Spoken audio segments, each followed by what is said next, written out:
How y'all doing today? Welcome to episode 23 of Flea Market, Yard Sale, and Thrift Store Finds. So, this is the first item I got. Uh, Pirates Legend of the Black Buccaneer for PS2. Uh, don't remember playing this too much. I might have a long time ago. Looks fun though. I mean, I think the disc needs to be buffed out, but what do you expect for $1? Um, so quite a, we got some other items. Don't really have as much this time as recent times, but got the Shadow knows more. Uh, sorry, should have gone that way, I guess. But CDs. These are like from Bear Family Records, which if you're not familiar with Bear Family, they are known for finding like hard to find songs and things like that. So these are like Halloween compilations. There seems to be some confusion that that these were radio shows like from the 30s or whatever. Well, it says 35 scary tales from the vaults of horror. I mean, and Amazon has the track listing picture on the back, so I don't really know where the confusion came from.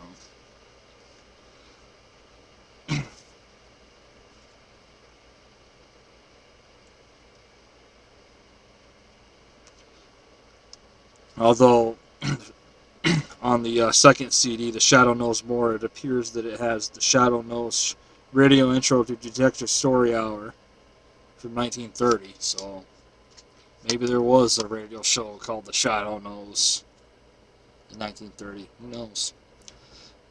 I'm pretty sure there was one called The Shadow. I know that. So anyway, among the songs that you'll find on here are Screamin' Jay Hawkins singing Frenzy. Bert Convy, The Monsters Hop. I think I've heard that one. Sorry. George Morgan, who was actually friends with Hank Williams,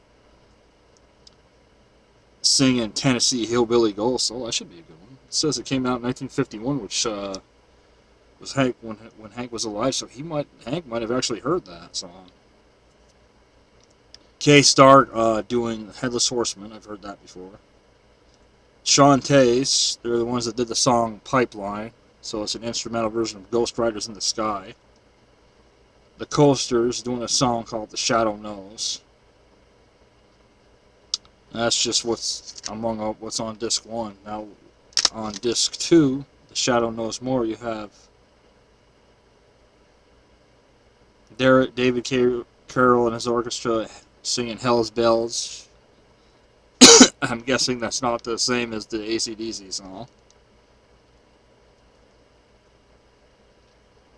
Putney Dandridge and his orchestra doing The Skeleton in the Closet, which, of course, Louis Armstrong did, so it'd be very interesting to hear somebody else's interpretation of that song. Jan August doing The Naughty Ghost. Dean Martin singing Ghost Riders in the Sky. Oh, that should be good. Let's see.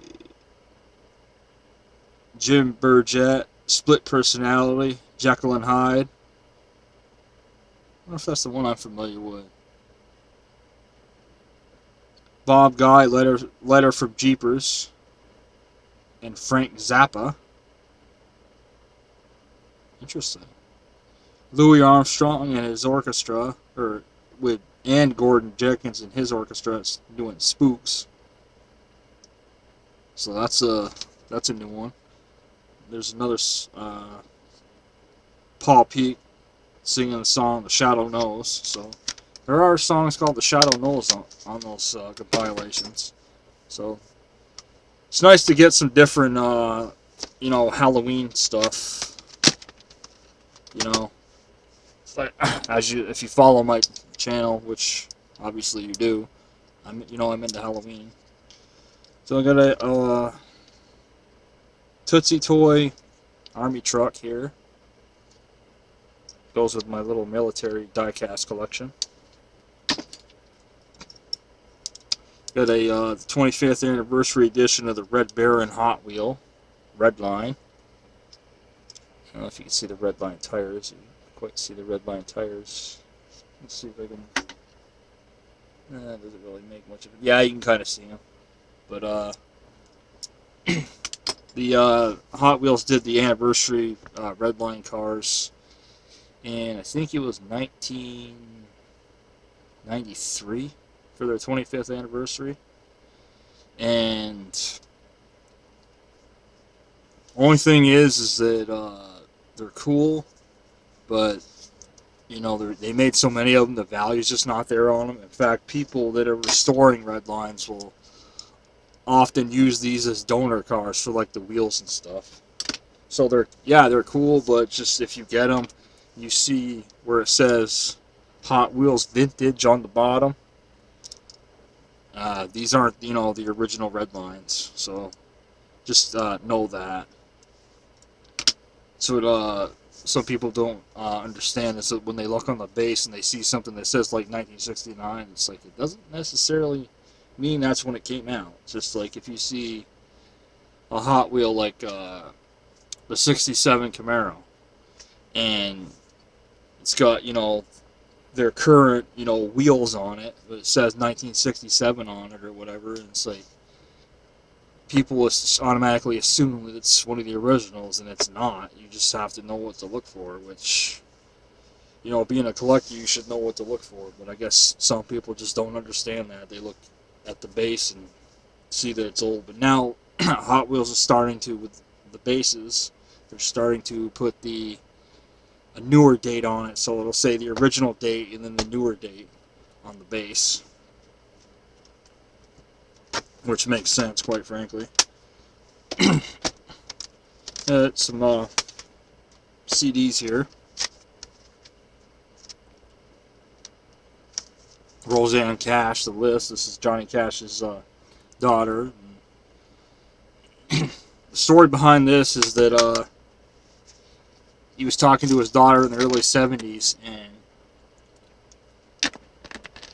he was asking her what country songs that she knew, and he was naming off some of them, and she didn't know any of them. So he came up with a list of 100 essential country songs. So these are among the ones that she chose for this CD. There's only 12 on this CD. Sea of Heartbreak, I'm Moving On, which was a Hank Snow song originally, also covered by her father, Johnny Cash. Take These Chains From My Heart, which was originally done by Hank Williams, also covered by people like Ray Charles and things like that. Long Black Veil, which was done by Lefty Frizzell, and then done in I think 1957 or 58 by her father, Johnny Cash. She also covers Patsy Cline's She's Got You. But she isn't telling anybody what the rest of those songs are, in case she wants to record, more of them, which I can understand. But I'm curious as into what Johnny wrote for those other 100, those other songs. Cause she said she's recorded 15 of them. This was like a decade ago. So that means 3 of the songs are on other albums, and so you have the other 85 that we don't know what they are. Another Emmylou Harris CD from the collection. I like her voice. It's called Red Dirt Girl, which has the title song, a song called Tragedy.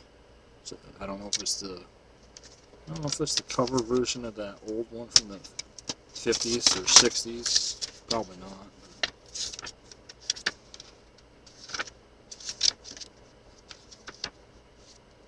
Nope. Different song. That's what I thought.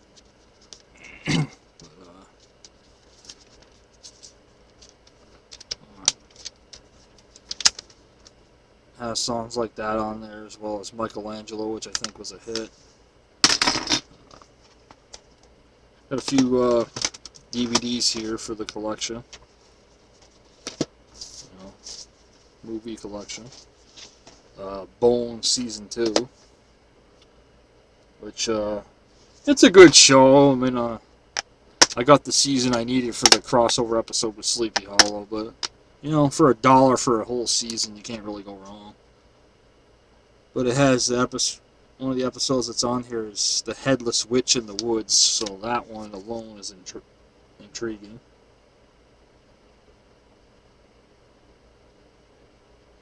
So yeah, this is season 2, 6-disc set. John Wayne triple feature.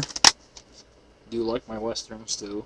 So it has The Men Who Shot Liberty Valance, which I don't remember being too impressed with, you know, when I saw it like almost 20 years ago, but you know, sometimes when you watch something later, you see it differently, so that's what I'm hoping.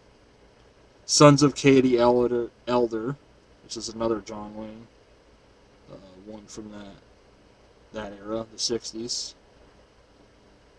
The Shootist is one of, so we'll see how good that one is. It's supposed to be. I've heard it's one of John Wayne's best movies, but like I said, I've never seen it. So. World War movie set during World War One. It's called The African Queen. Humphrey Bogart and Katharine Hepburn. It's a really good movie. Disney recently tried to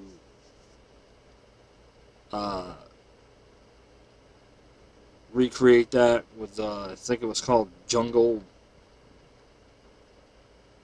Cruise or something like that. Jungle Run, whatever.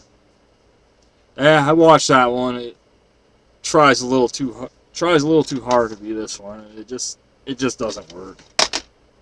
It's got a few good parts in it, but the rewatch factor is not really there on it. So one of the last items I have here. Let's see.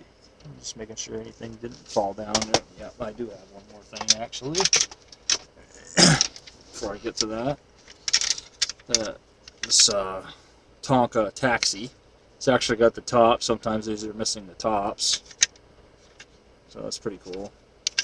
I like that. That's these are actually from the 70s.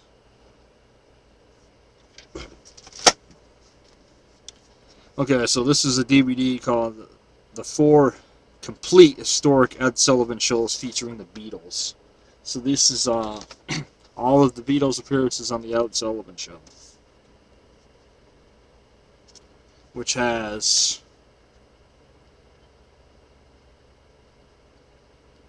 so 20 looks like 20 songs total across the 4 shows.